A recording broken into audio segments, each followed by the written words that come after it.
Dictation start होगी 5 second बाद। Start. सज्जनों और देवियों, विगत 2 दशकों से मेरा संपर्क जहां तक कार्यालयीन कार्यभार का प्रश्न है, देश के विभिन्न भागों में कार्यरत स्वैच्छिक हिंदी संस्थाओं से रहा है।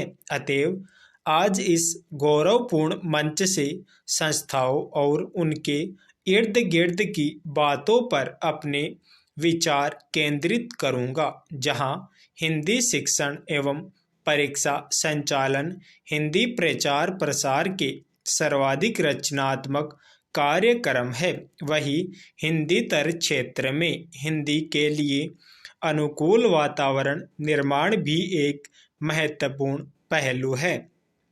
आज इन कार्यक्रमों के संचालन सहज सुगम नहीं रह गए, बल्कि चुनौतीपूर्ण हो गए हैं। विद्यार्थियों की योग्यता बढ़ाने के लिए शिक्षा एवं परीक्षा के अतिरिक्त हिंदी वक्तव्य, निबंध, वाद विवाद के साथ साथ नाटक, एकांकी प्रतियोगिताएं आयोजित की जाती हैं। हिंदी शिक्षकों प्रचारकों के लिए शिविर, पुनश्च कार्य शिविर, पुरस्कार योजना जैसे कार्यक्रम आयोजित किए जाते हैं। अनुकूल वातावरण निर्माण के लिए जहां इन कार्यक्रमों को अधिक प्रभावी और परिणामी बनाने की आवश्यकता है, वहीं अन्य प्रभावी कार्यक्रमों की परिकल्पना करनी होगी।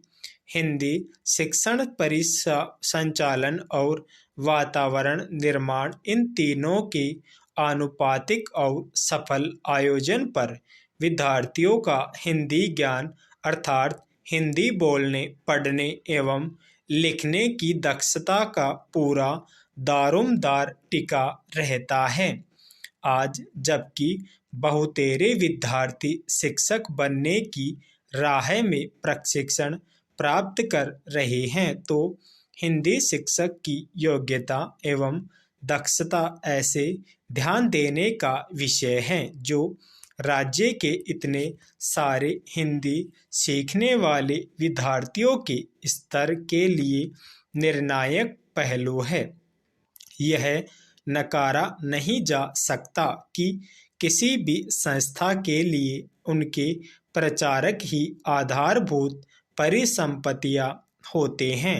प्रचारकों के सत्प्रयास एवं सुकार्य से संस्था की जड़ें मजबूत होती हैं। वास्तव में हिंदी की प्रचार योजनाओं का सफल कार्यान्वयन सभी संबंधित पक्षों के प्रयास के समन्वय से ही संभव है।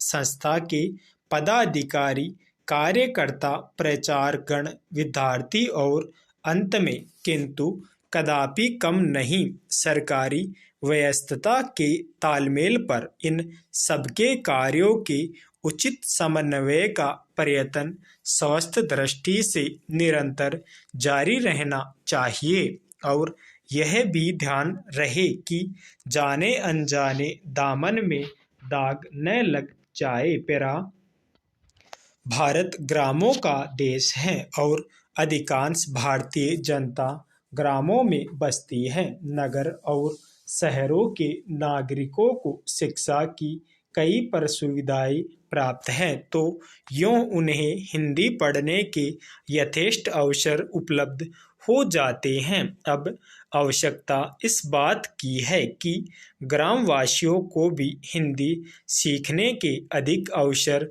प्रदान किए जाए।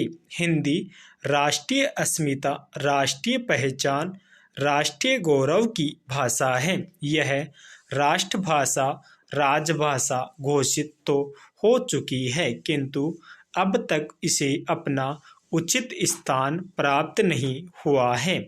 इसके लिए जब तक शासन और जनता दोनों ओर से समन्वित प्रयास नहीं होगा, लक्ष्य की प्राप्ति नहीं हो सकेगी। राष्ट्रभाषा से ही किसी राष्ट्र की भावात्मक एकता, राष्ट्रीय एकता की प्राप्ति की जा सकती है। अपने देश की भाषा को छोड़ किसी अन्य विदेशी भाषा से इसकी प्राप्ति कदापि नहीं की जा सकती। पैरा महोदय, कुछ लोग आज यह कहते देखे गए हैं कि राष्ट्रीय एकता अंग्रेजी के माध्यम से हो सकती है। कई लोगों की धारणा है कि अंग्रेजी निकाल दी जाए तो राष्ट्र टुकड़े टुकड़े हो जाएगा, वैज्ञानिक प्रगति रुक जाएगी आदि। इससे बढ़कर भ्रामक विचार और कुछ भी नहीं हो सकता। मैं अंग्रेजी की उपादेयता को नकार नहीं रहा, किंतु हर जगह उसका वर्चस्व हो यह स्वीकार्य नहीं हो सकता। किसी देश की भाषा के साथ साथ उस देश की संस्कृति, विचारधारा और मान्यताओं जुड़ी रहती हैं और उन्हें प्रकट करने के लिए उस देश की भाषा ही सर्वसक्षम होती है। स्वतंत्रता के पूर्व राष्ट्रीय गौरव आम जनता को दृष्टि में रखकर किया जाता था। राष्ट्रीय एकता का अर्थ है करोड़ों भारतीयों की एकता, और यह एकता हिंदी से ही लाई जा सकती है, अंग्रेजी से नहीं। अंग्रेजी को बनाए रखने की नीति मानसिक दासता की द्योतक है। यदि हिंदी और भारतीय भाषाओं के विरुद्ध अंग्रेजी षड्यंत्र को विफल नहीं किया गया तो जनतंत्र एक मखौल बनकर रह जाएगा। हिंदी और भारतीय भाषाएं तो सहोदराएं हैं, उनमें आपसी कोई विरोध नहीं। उनका विरोध और संघर्ष तो अंग्रेजी के साथ है। जिस दिन क्षेत्रीय भाषाएं अपने क्षेत्र के प्रशासन, न्याय, शिक्षा आदि में स्थापित हो जाएगी, उसी दिन राष्ट्रीय स्तर पर राष्ट्रीय भाषा, राजभाषा और संपर्क भाषा के रूप में हिंदी के स्थापित हो जाने का मार्ग प्रशस्त हो जाएगा। स्वैच्छिक हिंदी संस्थाएं अपने इस मूल उद्देश्य को कभी भी धूमिल होने न दे, क्योंकि हिंदी के प्रचार प्रसार के क्षेत्र में वे सर्वाधिक महत्वपूर्ण इकाइयां हैं। इस दृष्टि से मैसूर हिंदी प्रचार परिषद का यह कार्यक्रम संलग्नीय है कि वह हिंदी के साथ कन्नड़ेतर जिज्ञासुओं के लिए कन्नड़ की प्रारंभिक और उच्च कक्षाएं एवं परीक्षाएं चला रही है। अपनी देनदिनी में भी हिंदी के साथ साथ कन्नड़ में दिन और तिथियां दी है। इस तरह के छोटे किंतु दिन दिन के व्यवहार में राष्ट्रभाषा और क्षेत्रीय भाषा साथ साथ गहलबहिया डालकर चले, इससे बढ़कर सुखद स्थिति और क्या हो सकती है। पैरा और प्रिय स्नातकों, आज का दिन आपका है और कल का दिन भी आपका ही होगा। विगत महीनों और वर्षों में आपने कठिन परिश्रम कर हिंदी रत्न अथवा हिंदी प्रशिक्षण की परीक्षाएं दी है, उत्तीर्ण हुए हैं। आपकी दीक्षा पूरी हो चुकी है। अब आप समाज और राष्ट्र की सेवा में समर्पित हो जाइए। भारतीय भाषा, संस्कृति, उनकी रक्षा, उनका संवर्धन आपके हाथों सौंप दिया गया है।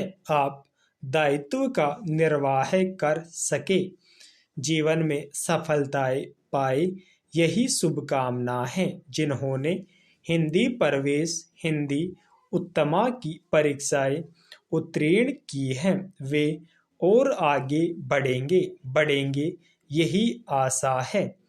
इस उद्देश्य की प्राप्ति हेतु स्वैच्छिक हिंदी संस्थाओं की विभिन्न परीक्षाओं को मान्यता प्रदान की गई है। अंत में इस गौरवपूर्ण समारोह में आपने मुझे आमंत्रित किया, उसके लिए पुनः धन्यवाद देता हूँ। स्टॉप।